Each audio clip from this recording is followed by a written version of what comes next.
I want you to think about the hardest moment of your life, the moment that broke you, shook you, or maybe left a scar you still carry today.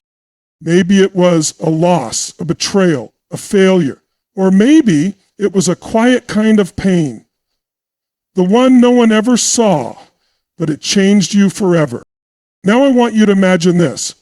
What if that moment wasn't meant to destroy you, but to deliver you? What if the very thing you've spent years trying to forget is the key to becoming the strongest, most powerful version of yourself? See, we've been taught to hide our pain, to suppress it, deny it, bury it. But I'm here to tell you something different. I'm here to tell you, your pain is not your prison, it's your power. In the next few minutes, I'm going to walk you through 6 truths that changed my life, and I believe they can change yours too.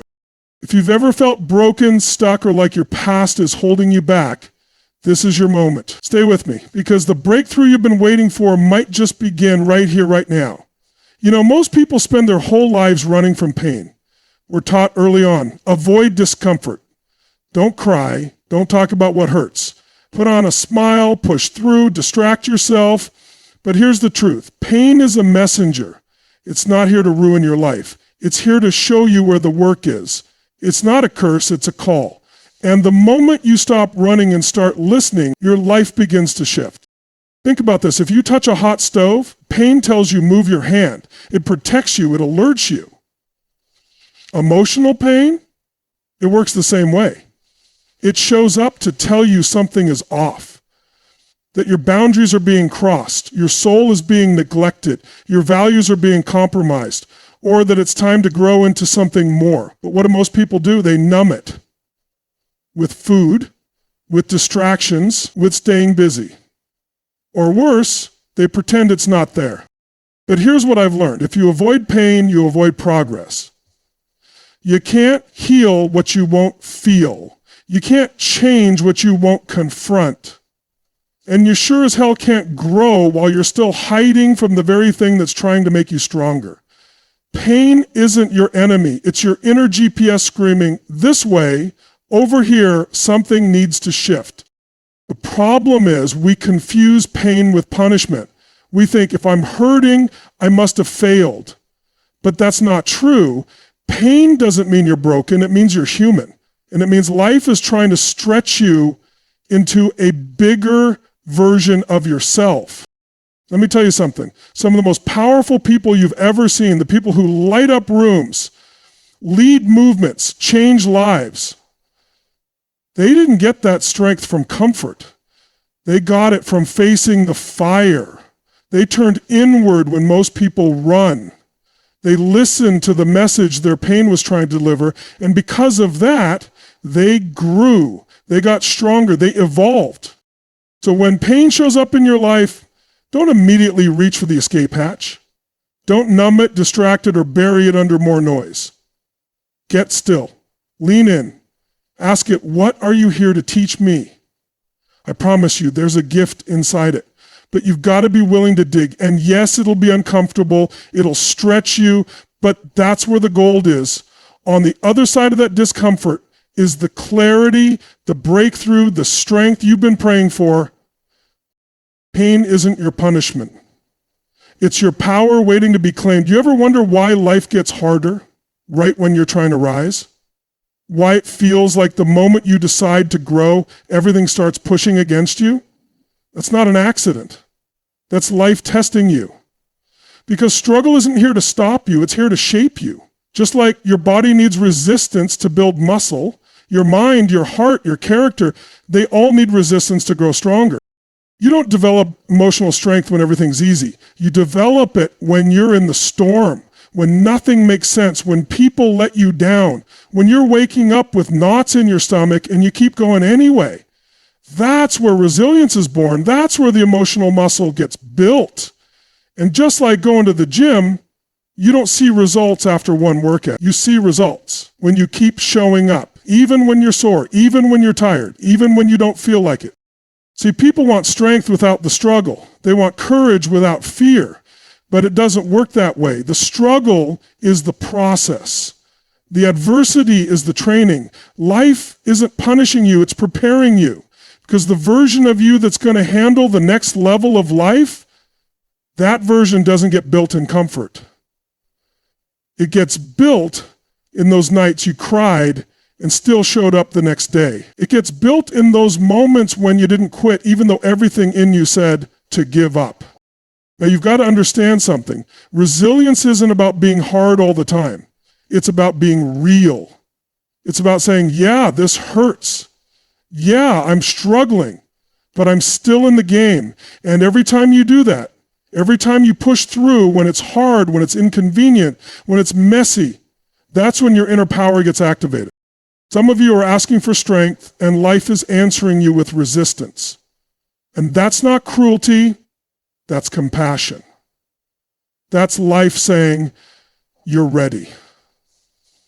And if you're in a season right now where it feels like you're carrying the weight of the world, where you're being pulled in every direction, where you're being tested, don't shrink, don't retreat. Lean in, because this moment is sculpting something in you that comfort never could. Look back at your life for a second. Think about the version of you from 5 years ago. Are they as strong as you are now? As wise, as grounded? Probably not. And why? Because you've been through some things. You've faced disappointment, betrayal, failure, and you're still here, stronger, smarter, more grounded. That didn't come from the easy days. That came from the fire. Struggle doesn't weaken you, it forges you. Everybody's got a story. Every single person you pass on the street is carrying something. A heartbreak, a failure, a secret shame, something they wish they could erase. And for a long time, most people try to pretend their story never happened. They try to bury it, outrun it, hide the messy parts so they can present a version of themselves that looks polished, clean, successful. But let me tell you something. The power isn't in the perfect version of your story. The power is in the truth of it. See, your story can either imprison you or it can empower you, but only if you choose to own it. Not just the highlight reel. I'm talking about the parts you're still healing from, the parts that made you question everything, the moments when you were at your lowest and nobody saw you. That's where your power lives, not in hiding it, but in reclaiming it. Because when you finally say, yeah, that happened, and I'm still standing, you stop being a victim of your story and you become the author of it. Too many people let their past dictate their identity. I failed, so I must not be good enough. I was abandoned, so I must not be lovable. And they walk around wearing those beliefs like a second skin. But that's not the truth. That's just the meaning you attach to what happened. And the beautiful thing is you can rewrite that meaning. You can take that same story and flip it.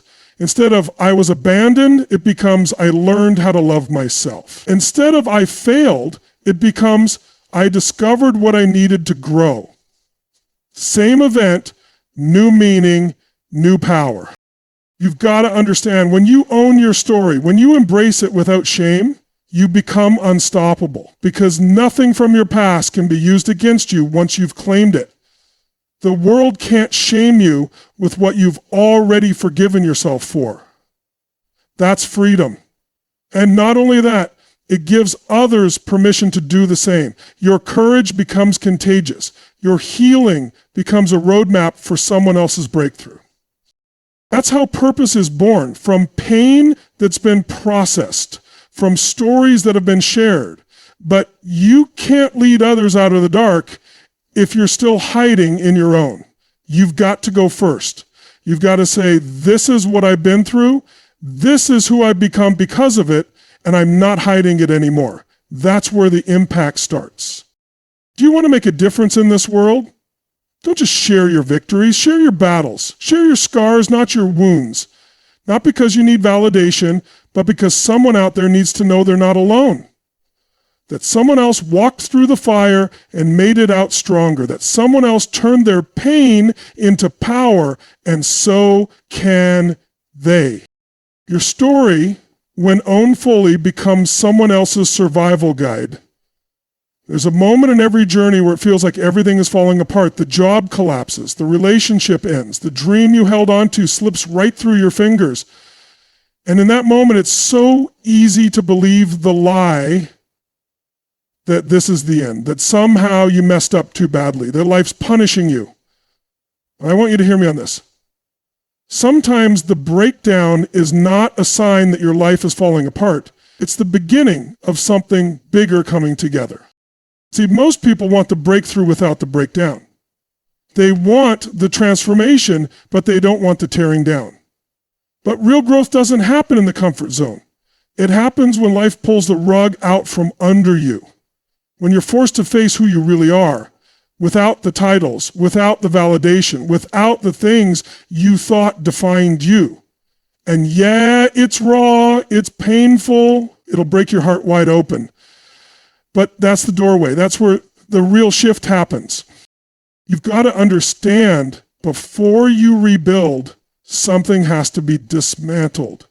Before the next version of you can emerge, the old one has to be released. And the breakdown is how life makes space for that. You're not being destroyed, you're being refined. Everything that's not aligned, everything that's no longer true for who you're becoming, it gets stripped away. And yeah, it's uncomfortable. But that discomfort is where the next level of your life is born. I've seen it over and over again. People hit rock bottom, and that's where they finally meet themselves. That's where the masks come off. That's where the pretending ends. And in that raw, honest space, something beautiful begins. You stop living for what others think. You stop chasing things that don't matter. And you start listening to what your soul's been trying to tell you for years. It's in the breakdown that clarity comes. It's in the silence after everything crashes that you finally hear your inner voice. And maybe for the first time you realize this isn't the end. It's a reset, a realignment, a rebirth.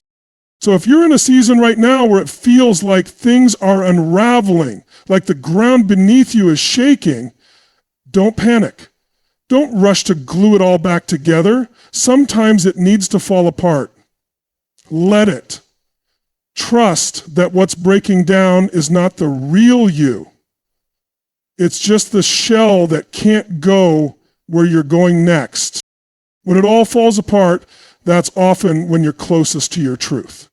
And if you lean in instead of running, if you choose to stay awake through it instead of numbing out, you'll find something deeper, something more powerful, the version of you that can rise from this. That version isn't built in comfort. That version is born right here. Your breakdown might just be the beginning of your breakthrough. There comes a point when you've got to make a choice. Do I keep blaming the world, my past, the people who hurt me, or do I take my power back? And that's not an easy choice. Because victimhood, as heavy as it is, can feel familiar. It gives us a story. It gives us permission to stay small, to stay angry, to stay stuck. But the truth is, you can't grow while you're still holding on to blame. You can't move forward while you're looking backward.